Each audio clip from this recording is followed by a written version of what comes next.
और भावांतर योजना का बहुत अच्छा रिस्पांस मिल रहा है। अगर आप मध्य प्रदेश के किसान हैं तो आज का यह वीडियो आपके लिए बहुत बड़ी खुशखबरी लेकर आया है, क्योंकि हम बात कर रहे हैं मध्य प्रदेश की सबसे शानदार योजना भावांतर भुगतान योजना के बारे में।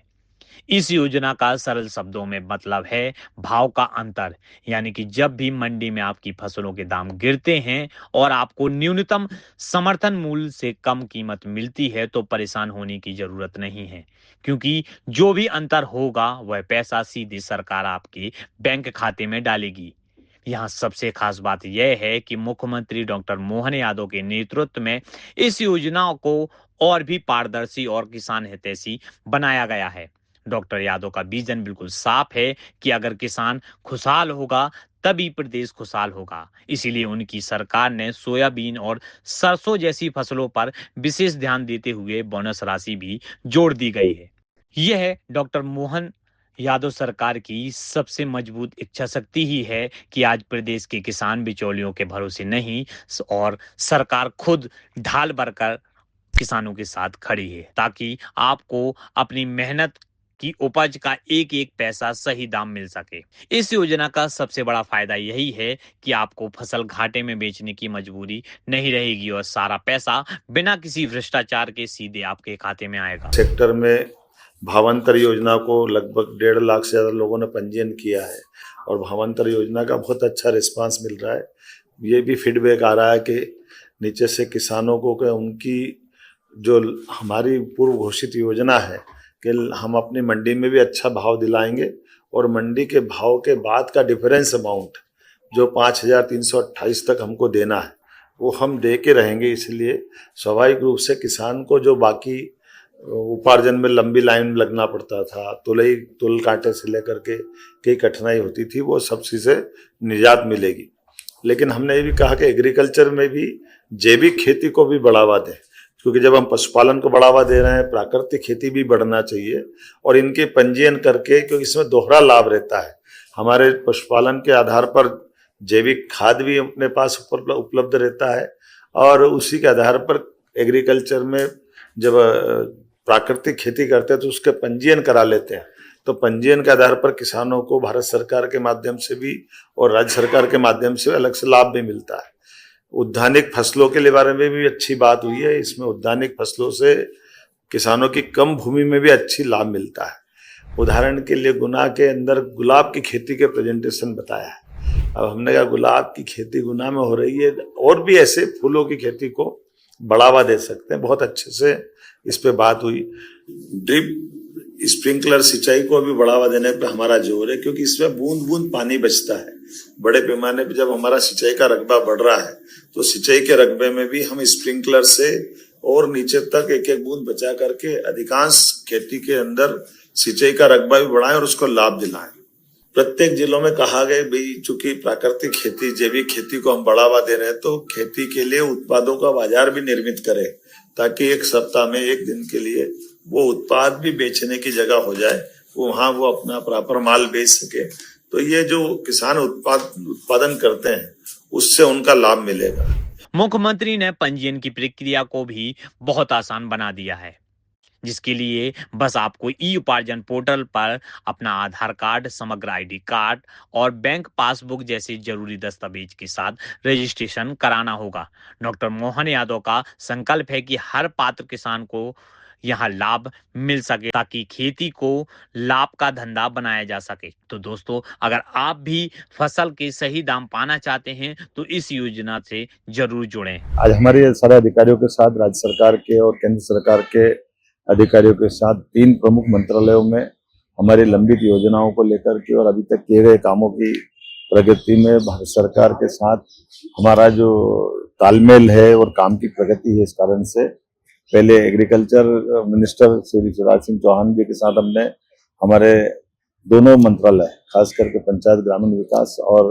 कृषि मंत्रालय के साथ जुड़ करके राज्य सरकार ने जो अलग अलग कामों को हाथ में लिया है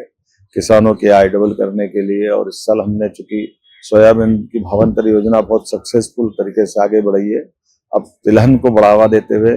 सरसों में भी भावांतर योजना का लाभ मिले, इस बात की आज हमने माननीय कृषि मंत्री जी के साथ चर्चा भी की और इस बात को फाइनल करते हुए उनसे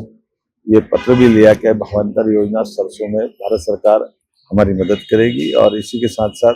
अरहर, इसको हम तुअर दाल भी बोलते हैं, इसको भी लगभग 55 यूनिट लगाने के लिए, और खास करके दाल जितनी भी उत्पादित होगी वो सब राज्य में उसको भारत सरकार भी लेगी और हम इसको प्रमोट करेंगे। तिलहन का रकबा बढ़े, इस दिशा में भी निर्णय किया है। साथ ही साथ हमारे अपने राज्य के अंदर जो ग्रामीण आवास जब का कोटा जो बचा हुआ था वो भी लेने के लिए गांव के साथ साथ हमारे विभिन्न गांवों के अंदर किस ग्रामीण सड़कें हैं जो प्रधानमंत्री सड़क के माध्यम से बनती है, उनका जो कोटा है उस पर भी विस्तार से चर्चा हुई। आपस में कई प्रकार के कृषि विज्ञान केंद्र और कृषि को उन्नत बनाने के लिए भविष्य में कृषि मंत्रियों की अलग अलग राज्यों की बड़ी बैठक मध्य प्रदेश में आयोजित कराने के लिए ऐसे कई प्रकार के आयोजनों को लेकर विस्तार से चर्चा हुई।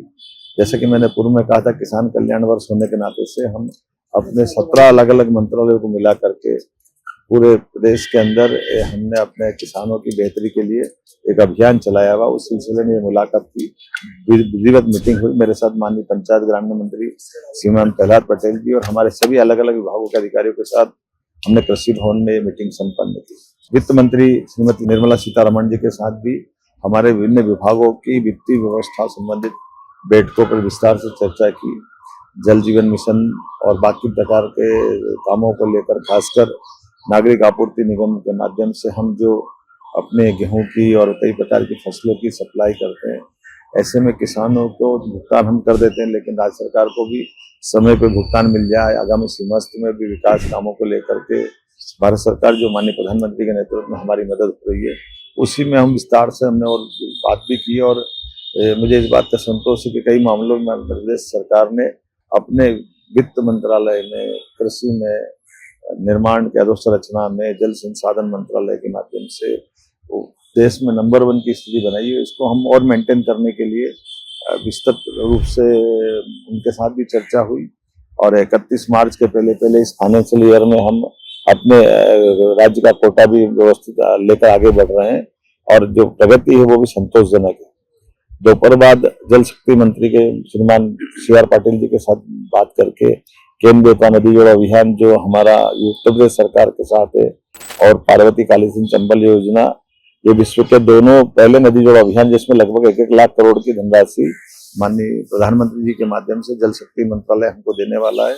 इनकी समीक्षा भी हमने की और अतीत में नर्मदा वैली के आधार पर मध्य प्रदेश सरकार और गुजरात सरकार के साथ महाराष्ट्र और अन्य राज्य के साथ जो 1974 में करार हुआ था, जो 2024 तक चला था, उसकी पुनर्समीक्षा करते हुए भविष्य में उसके अपने सभी अनुबंधों के ऊपर पालन करें, इसकी विस्तार से मीटिंग की गई। और खास करके एकल जल परियोजना और समूह नल जल योजना के माध्यम से प्रत्येक नीडी पर्सन को जिनके घरों में घर घर नल से जल पहुंचे, इस योजना को कैबिनेट से कल माननीय प्रधानमंत्री ने मंजूरी दी है। मुझे इस बात का गर्व है कि देश के अंदर सर्वाधिक गति से तेज काम करने वाला राज्य में मध्य प्रदेश का नंबर है। ऐसे में हमारी जो इससे जुड़ी हुई बाकी आवश्यकताओं को लेकर हमने चर्चा भी करते हुए हमारे 31 मार्च के पहले हमारी जो बिल लगे हैं उसका भुगतान का भी निवेदन हमने मंत्री जी से कहा है और उन्हें सकारात्मक दृष्टिकोण देते हुए इसका निर्णय करने के लिए बताया। कुल मिलाकर के सभी विभागों को गति देने के लिए, जनता की कल्याणकारी योजनाओं पे आगे बढ़ने के लिए और विकास के मामले में राज्य सरकार केंद्र सरकार के साथ कदम से कदम मिला के चल रही है। मुख्यमंत्री की इस बेहतरीन पहल के बारे में अपनी राय हमें कमेंट में बताएं और इस वीडियो को ज्यादा से ज्यादा किसान भाइयों तक शेयर करें।